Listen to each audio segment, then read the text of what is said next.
If you like the militarism that we have and the foreign wars, then you won't like my politics. But but if you happen to do interest in the liberty movement, you have to think about the monetary issue because that's how all the bills are paid. Yeah.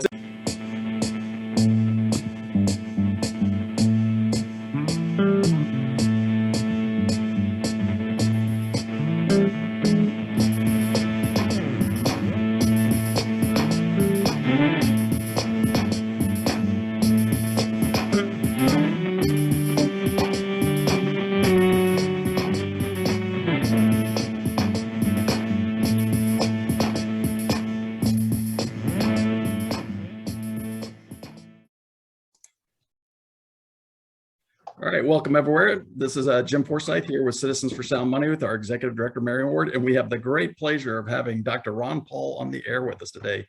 Very nice to see you again, Dr. Paul. Jim, it's great to see you and talk to you again. So first, let's get this out of the way. I don't know if you know it, but you won an award from us. About, I don't know, 3 or 4 months back, we put out nominations for a Sound Money Leadership Award, or 10 of them. And we took nominations, we put it up on Twitter for a couple weeks and had voting. And of course, you, won one of the Sound Money Leadership Awards. So, we are going to send you a copy of this book. You might want to check this out for homeschooling curriculum. It's all about sound money, and it's kind of a really cute story about, you know, a king promising everything and then basically moving towards fiat and the people realizing. Right. Yeah. And then we're also going to send you some of these coins that our organization has gotten minted, Citizens for Sound Money. And it's got livery on the back, which I knew you always loved that motto. Right. Okay. Yeah, so congratulations on your award, Dr. Paul. Definitely well-deserved. You're the person that introduced me to Sound Money, which is why I'm running a nonprofit, happen to do with Sound Money now. That's thanks to you. Great. So, so first question off the bat is, you know, why is sound money important? I know you link it a lot to liberty. Why is sound money such a liberty issue?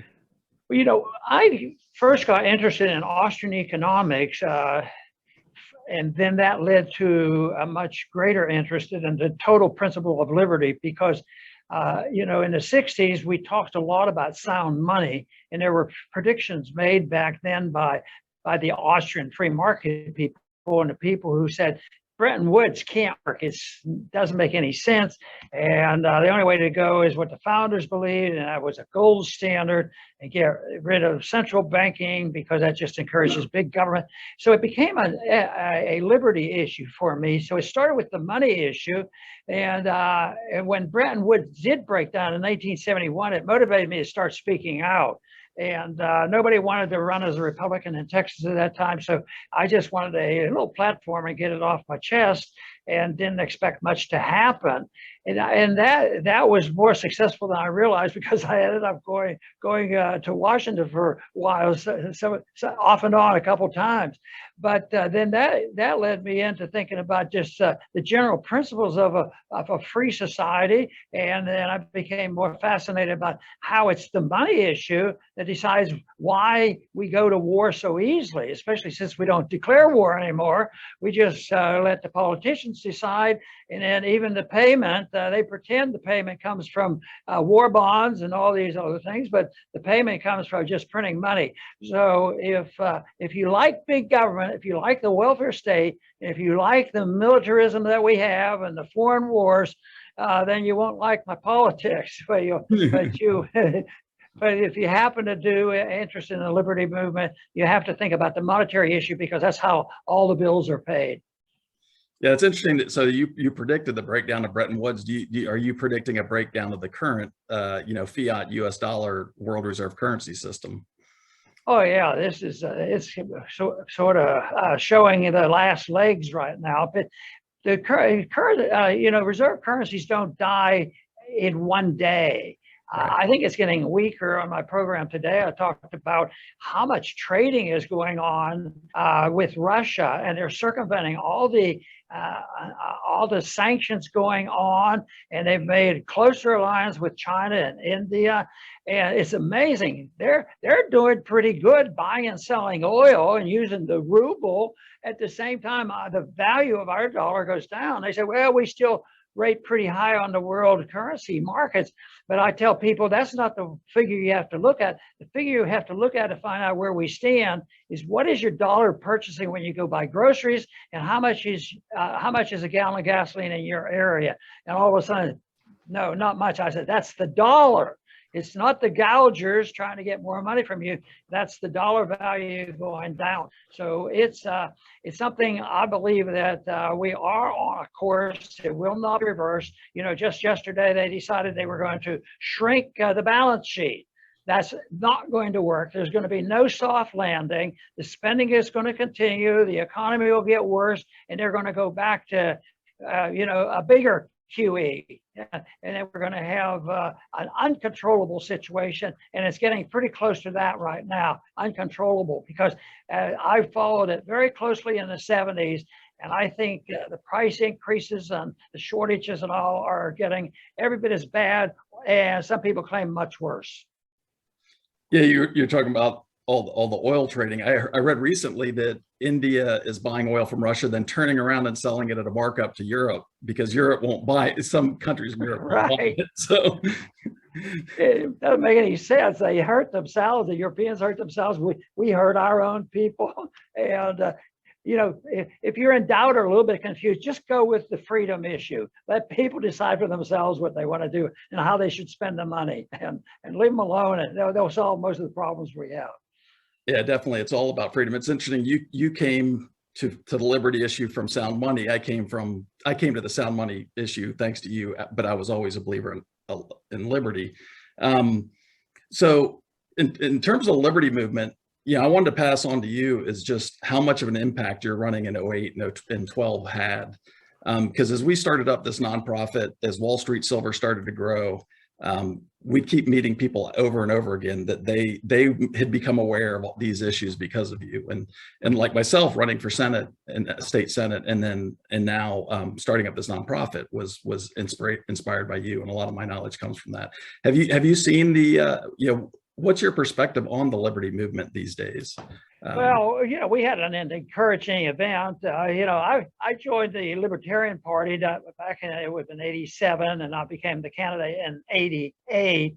And it's just limped along. Harry Brown was a great candidate.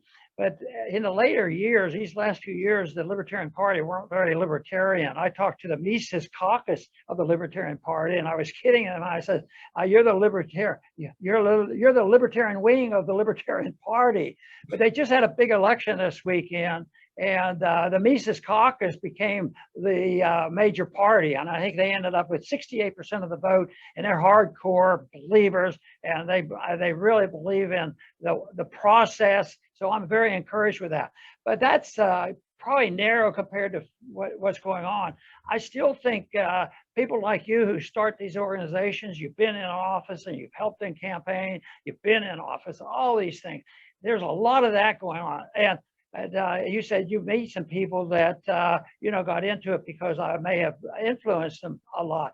But I'm excited when I meet a young person that even when they were teenagers, they came across it and they got interested and started their own policy. And that might be 10 or 15 years ago. And they're very, very successful in promoting this message with their newsletters and podcasts and everything else. So I would say if you measure it by that, there's every reason to be optimistic. You have to be careful, though, because we have a lot of ringing out to do. And a country or a person or a business that lives way beyond its means and accumulates a lot of debt, it will be necessary for that group or that person to live beneath its means, because you have to liquidate the bad mistakes and the debt. We're going through that now. It has already started, and I think it will accelerate. And that's why our efforts have to be even more intent in getting people to understand what the answer is because, Jim, as you know, it's not all that complicated. No. It's sort of political activity by the people who hate liberty, and they hate the hearing the truth because they want a special benefit from it, whether it's fighting a war or making profits or living off the government. They have all these other things. But I tend to think that the liberty movement is alive and well. I give a lot of credit to Lew Rockwell with the Mises Institute, because that's where the literature can be found to find out what's really happening economically speaking in the liberty movement. Yeah, it's interesting you say it's not that complicated. Someone asked me, what do you think Dr. Paul would think about XYZ? And it's pretty easy. I go, well, how's that relate to liberty? You know, once you have that principle, it's pretty easy to see how to interpret it for the most part.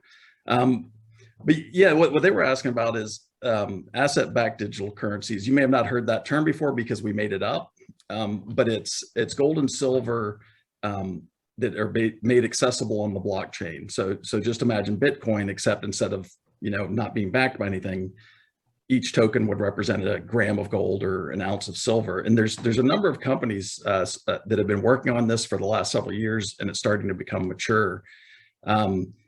And that was the question, is what do you think he'd think of these systems? I said, well, I think he'd think, you know, if you want to do that, that's you know, you should be free to do what you want to do. But, and you're talking about the crypto system?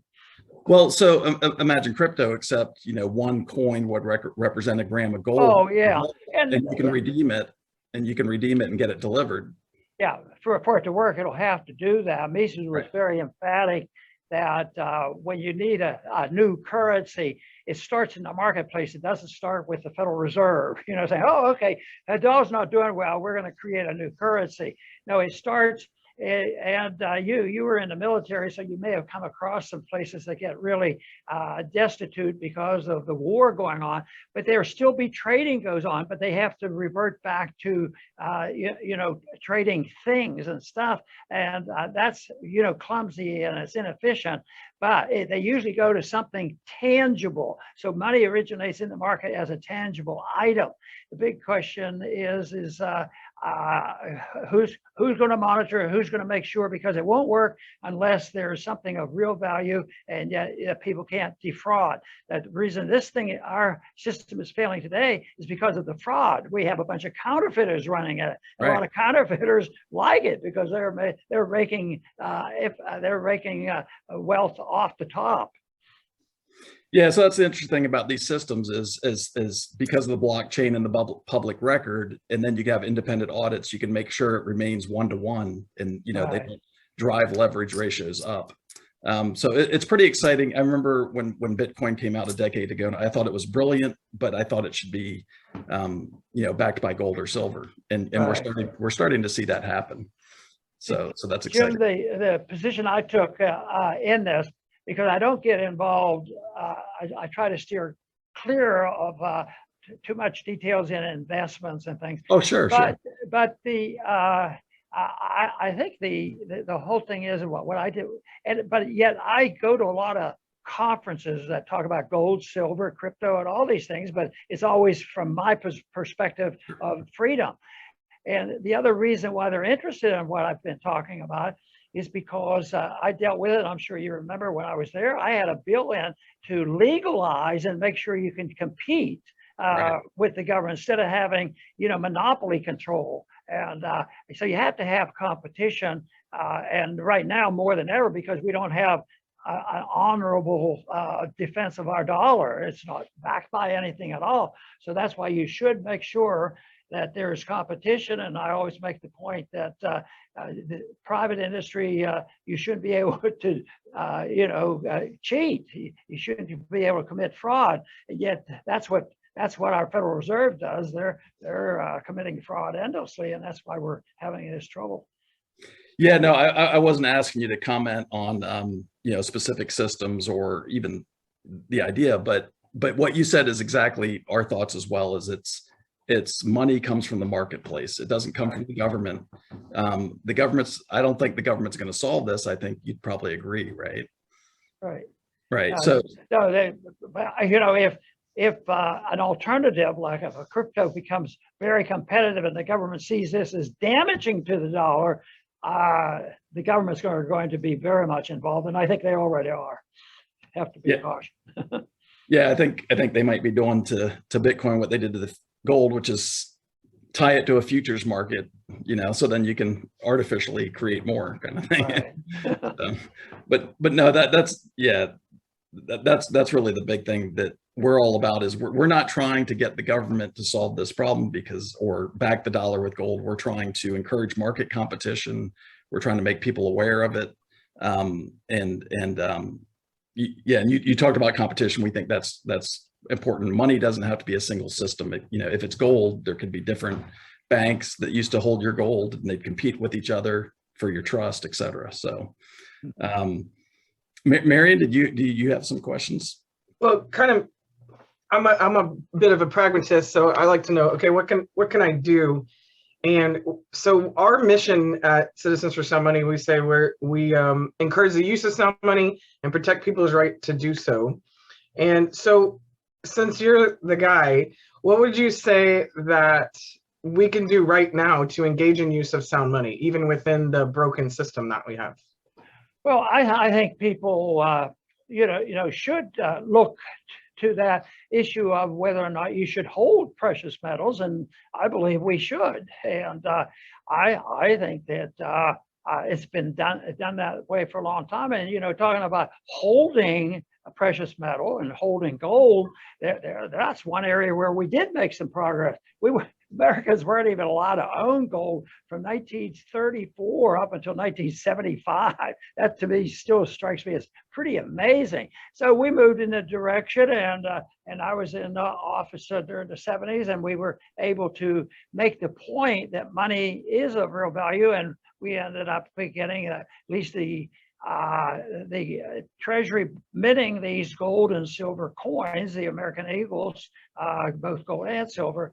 So I think people should protect themselves. I keep thinking, because I was in the military in the 60s, and the people that were escaping from the disaster of Vietnam, I read about it and heard stories, and still do, about people who got out were the ones who had a few gold coins. So that's the ultimate protection, because you can't get out with a Federal Reserve note. What you get out with is something of real value. But I think people should have that, and they should do whatever they're inclined to do, because what I do might be different than the other person. Some people that have 30 acres, they might be pretty self-sufficient, and exactly what they can do to prepare, for a bad time, because, it gets pretty scary when you think about, the grid being locked down, or the internet being knocked down.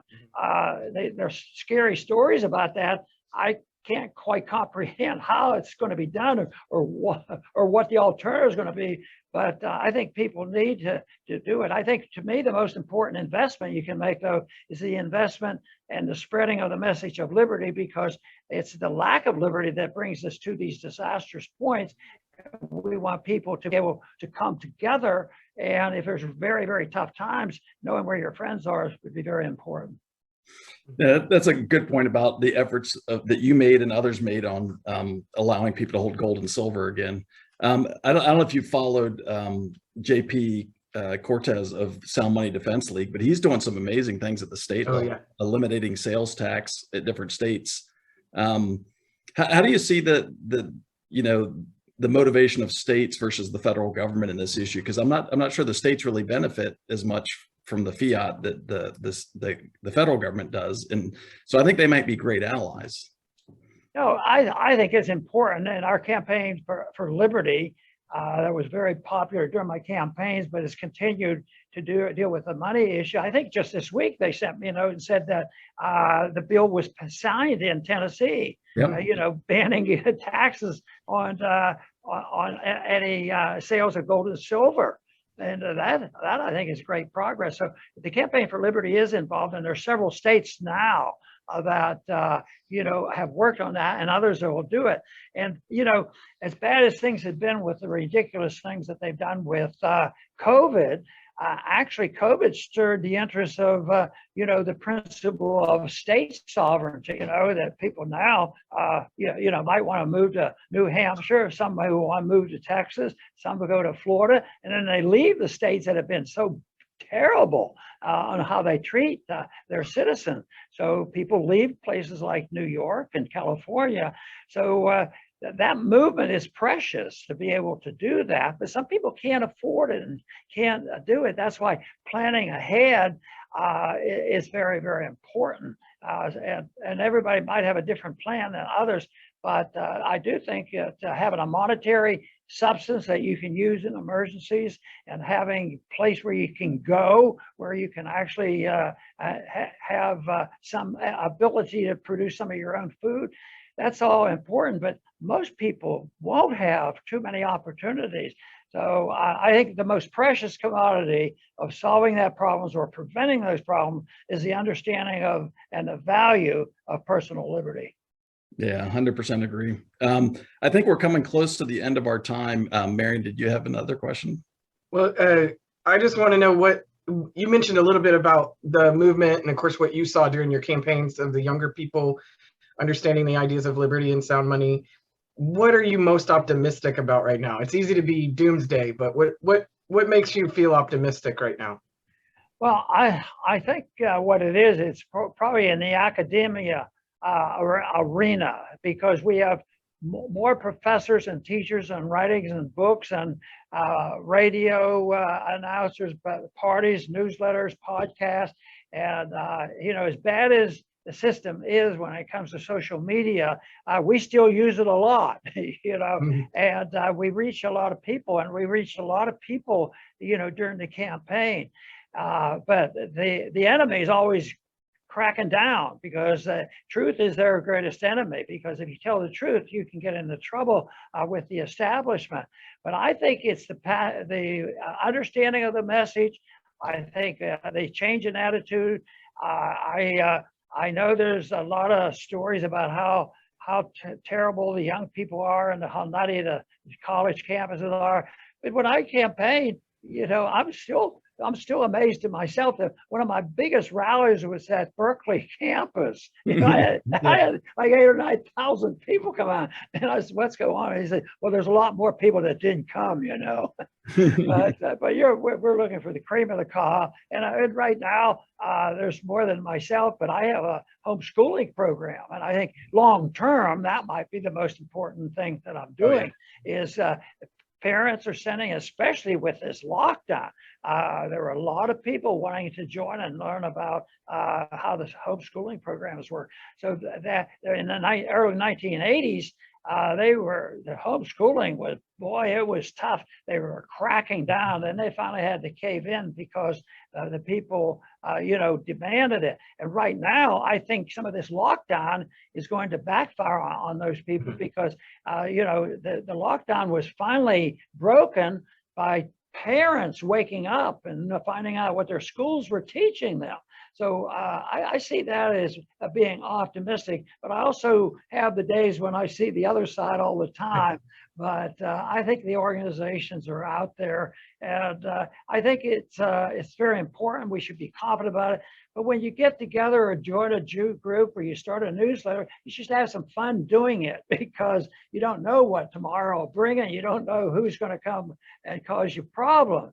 But I think the groundwork is there. And right now, we still have the ability. It's not like you and I can't talk on this program, Jim. We're still able to do that, even though I and people on my staff have been tinkered with, by trying to close us down. And we know of people who get canceled. So it's a challenge, but it also is something that is obviously very worthwhile. And I think we are making progress in that area. Well, that's great. Let's leave it on that optimistic note. But I do want to thank you for the reporting you've done. That's been one of my best sources of understanding what's going on over in the Ukraine. Something near and dear to my heart, having traveled to Ukraine and Russia as a kid. So you guys are really one of the few sources of good information. I appreciate that. Great. Thank you. All right. Well, thank you. All right. Appreciate being with you today, Jim. Thank you.